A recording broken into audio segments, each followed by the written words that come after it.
JK24/7 का digital platform देख रहे सभी दर्शकों का एक बार फिर से बहुत बहुत स्वागत है। तो प्रधानमंत्री नरेंद्र मोदी जी के कार्यकाल के 11 साल पूरे हो चुके हैं और ये 11 साल बेमिसाल कहा जा रहा है और वाकई में भारत मजबूत हाथों में है।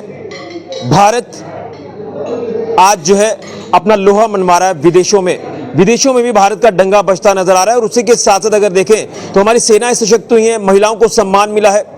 हर क्षेत्र में भारत जो वो लगातार प्रगति की ओर आगे अग्रसर हुआ है। इसी के ऊपर आज हम चर्चा करेंगे। हमारे साथ मौजूद हैं फॉर्मर मिनिस्टर और वर्तमान में विधायक रामगढ़ कॉन्स्टिट्यूंसी से डॉक्टर DK मन्याल जी, क्योंकि संकल्प से सिद्धि जो कार्यक्रम आयोजित किए जा रहे हैं यहाँ पर ट्रेडर्स को या तमाम देशवासियों को प्रधानमंत्री मोदी जी के इस नेतृत्व को लेकर जो वो अवेयर किया जा रहा है, किस तरह से सरकारी योजनाएं हर लाभार्थी तक पहुंची हैं, देश में जो एक नया बदलाव देखने को मिला, इसी के ऊपर हम जानने की कोशिश करेंगे। डॉक्टर साहब बहुत बहुत स्वागत है। इस कार्यक्रम को किस तरह से देख रहे हैं? 11 साल बेमिसाल कहा जा रहा है। कहां पर इस समय हमारा देश जो है वो आप देख रहे हैं कि स्टैंड करता है। विदेशों में भी लगातार डंका बचा है भारत का और ऑपरेशन सिंदूर में भी सेनाओं ने मुंहतोड़ जवाब पाकिस्तान को दिया। इन पूरे 11 सालों को किस तरह से आप जो वो आंकलित करते हैं? पर आज सांबा के अंदर सांबा जिला में संकल्प से सिद्धि एक अभियान जो है लगभग 2 महीने का ये अभियान है।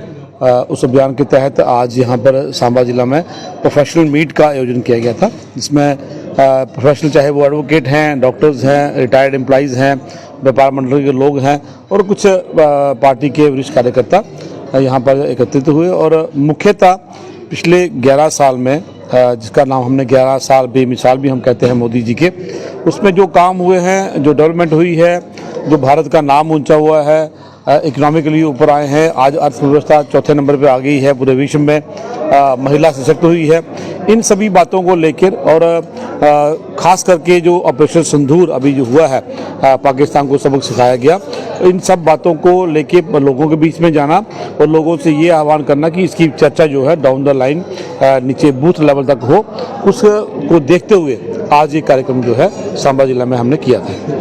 लेकिन क्या कुछ आप बदलाव देख रहे हैं? अगर बात करें तो कहा जा रहा है कि ये देश सुरक्षित हाथों में है।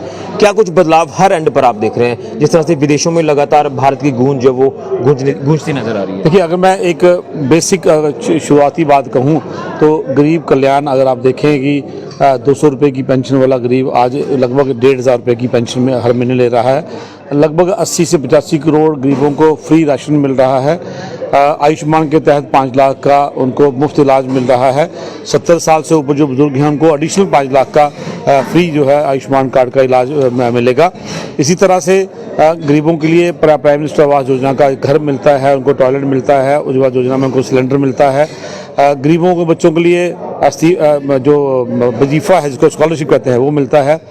गरीब जो जनरल कैटेगरी के गरीब हैं उनके लिए इकोनॉमिकली वीकर सेक्शन का सर्टिफिकेट लगने के बाद कहीं ना कहीं आज वो जनरल कैटेगरी का गरीब जो कहता था कि मैं किसी कोटे में नहीं हूँ, मैं मिलने को सीटें रिजर्व नहीं, आज उसका बच्चा भी जो है डॉक्टर बन रहा है, इंजीनियर बन रहा है। इन सब बातों को अगर आप देखें तो 2014 से पहले देखिए कि स्थिति क्या थी, आज देखिए स्थिति क्या है। एक पंचायत में जहां मुश्किल से 2 या 4 घर आते थे, आज एक पंचायत में 20-20, 25-25 घर जो है मोदी जी बना रहे हैं। और अगर आप आज 2025 की बात करें, लगभग 4.5 करोड़ नए घर जो है गरीबों को दिए गए हैं। और इसी तरह मेडिकल कॉलेज की बात करें, 2 मेडिकल कॉलेज वाला जम्मू कश्मीर, आज यहाँ 12 मेडिकल कॉलेज हैं। 2014 के बाद 10 मेडिकल कॉलेज और बने हैं, दोनों एम्स को मिला के। इस तरह से आप किसी भी रोड का इंफ्रास्ट्रक्चर देखें, आप बॉर्डर की कनेक्टिविटी देखें, फैंसी के पार की कनेक्टिविटी देखें, जो लोगों का एक एग्रीकल्चर का फील्ड देखें, आपकी किसानों की आमदन को दुगना करना, इस बातों को लेकर मोदी जी ने 2022 का उसमें टारगेट रखा था, लेकिन कोविड की वजह से उसको अब एक्सटेंड किया गया है।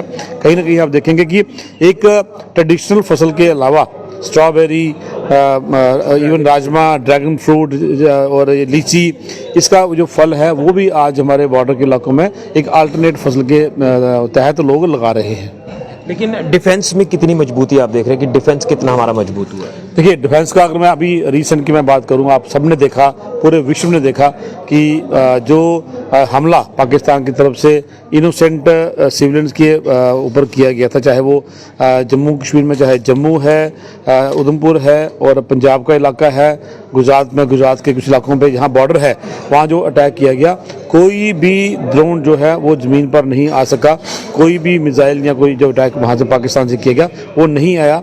इतना एक सोफिस्टिकेटेड और हाइपर सेंसिटिव जो डिफेंस का हमारा इक्विपमेंट है कि आज कई लोग ये इस बात को मानते हैं, रिटायर्ड आर्मी पर्सनल और हमारे बुजुर्ग जिन्होंने 65-71 की लड़ाई देखी है, ये पहली लड़ाई है जिसका हमें आभास तक नहीं हुआ कि ये लड़ाई कब हुई और कब लड़ाई खत्म होगी।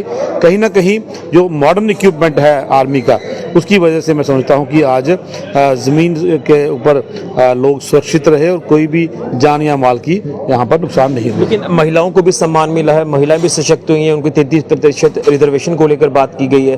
क्या कहेंगे, वाकई में देश बदल गया है? देखिए, मोदी जी ने महिला को हमेशा कहा कि देश की अगर शक्ति है तो वो मातृशक्ति है जो देश को आगे लेके जाएगी। और पहले दिन से आप जानते हैं, मोदी जी के पहले टेन्योर में उन्होंने स्लोगन दिया था बेटी बचाओ बेटी पढ़ाओ। आज कहीं ना कहीं महिला कोई भी फील्ड हो, चाहे वो आर्मी है, एयरफोर्स है, डिफेंस है, डॉक्टर हैं, इंजीनियर हैं, पॉलिटिशियन हैं, हर एक में महिला जो है वो आगे है।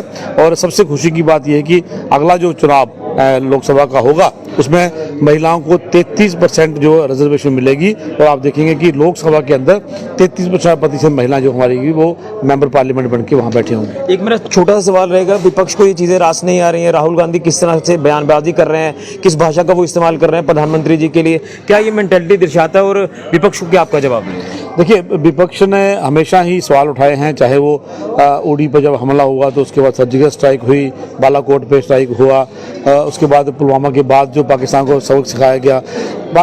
राहुल गांधी जी की क्योंकि ज़मीन नहीं है, ज़मीन सरक गई है, हताश है, परेशान है, तो मोदी जी द्वारा किए हुए हर काम का वो सबूत मांगते हैं। लेकिन ऑपरेशन सिंदूर में जब हिंदुस्तान ने करके दिखाया कि हम कितने सशक्त हैं, कितने मजबूत हैं, और पाकिस्तान को लगभग 90 घंटे की लड़ाई में ही पाकिस्तान जो है घुटनों पे आ गया, इस बात का क्रेडिट जो है वो मोदी जी को जाता है। उनके पिछले 10 साल 11 साल की मेहनत जो उन्होंने विदेशों में जाके अपने रिलेशन बनाए अलग अलग देशों के साथ और अपने डिफेंस को मजबूत किया, इसका क्रेडिट मोदी जी को जाता है। इससे पहले भी लड़ाइयाँ हुई हैं। मैं तो राहुल जी से ये कहूँगा कि 1971 की लड़ाई का हिसाब वो अपनी पार्टी से मांगे। उस वक्त की हमारी प्राइम मिनिस्टर इंदिरा गांधी जी ने 93,000 सोल्जर जो कैप्चर किए थे बिना शर्त उनको वापस कर दिया गया, लेकिन अपने 54 सोल्जर जो प्रिजनर ऑफ वार पाकिस्तान में थे वो उनसे वापस नहीं मांगे। हज़ारों कनाल जगह जो थी हमारी आर्मी जो है पाकिस्तान के अंदर एंटर हो गई थी, बिना शर्त वापस की गई, लेकिन शंभ का एक छोटा सा इलाका हमारा जो है आज तक वो पाकिस्तान के पास है। पहले वो अपने इन सवालों के जवाब दें, उसके बाद हमसे सवाल करें। लेकिन प्रधानमंत्री के लिए इस भाषा का इस्तेमाल करना, जो भी रिसेंट में आपने देखा कि किस भाषा का इस्तेमाल किया गया? देखिए, राहुल जी ने पहले भी कई इस तरह की बातें की हैं। मैं नहीं समझता कि इस तरह का मैं उन बातों को मैं उनको ऑफेंड नहीं करना चाहता, क्योंकि वो भी लोकसभा के हमारे मेंबर हैं। और मेरा इतना ही है उनसे कहना कि पहले वो अपना घर देखें। और मैं अगर बात करता हूं तो मैं श्रीमती इंदिरा गांधी जी का नाम लेकर बात करता हूं, आदरणीय जवाहरलाल नेहरू जी का नाम लेने से पहले आदर से। आप देखिए, प्रधानमंत्री भी जब लोकसभा में बात करते हैं तो वो कहते हैं उस समय की प्रधानमंत्री श्रीमती इंदिरा गांधी जी, लेकिन कहीं ना कहीं ये संस्कार जो राहुल के हैं ये कांग्रेस के संस्कार हैं। मुझे नहीं लगता कि इस स्टेटमेंट के बाद वो सुधरेंगे, उसमें बढ़ोतरी ही होगी। लेकिन क्योंकि कांग्रेस हताश है, ग्राउंड पर कार्यकर्ता नहीं है, कांग्रेस खत्म होने जा रही है, तो ये हताशा जो है उनकी भाषा में नजर आती है। चलिए, बहुत धन्यवाद। तो ये थे हमारे डॉक्टर डी के मनियाल जी, जिन्होंने यहाँ विस्तार से बताया है कि जिस तरह से संकल्प से सिद्धि कार्यक्रम जो कि प्रधानमंत्री नरेंद्र मोदी जी के 11 साल कार्यकाल के जिस तरह से पूरे हुए हैं, कई सरकारी योजनाएं लाभार्थियों को मिली हैं, महिलाएं सशक्त हुई हैं, हर फील्ड में भारत आगे बढ़ा है। देश ही नहीं बल्कि विदेश में भी डंका भारत का बजा है और डिफेंस मजबूत हुआ है। हर क्षेत्र में लगातार भारत जो वो आगे बढ़ रहा है। देश मजबूत हाथों में है प्रधानमंत्री नरेंद्र मोदी जी के नेतृत्व में। तो ये संकल्प से सिद्धि कार्यक्रम यहाँ भारतीय जनता पार्टी ये 11 साल बेमिसाल सेलिब्रेट करती नजर आ रही है। फिलहाल के लिए राहुल के साथ ऋषि खजूरिया, जगत 7 न्यूज़ के लिए।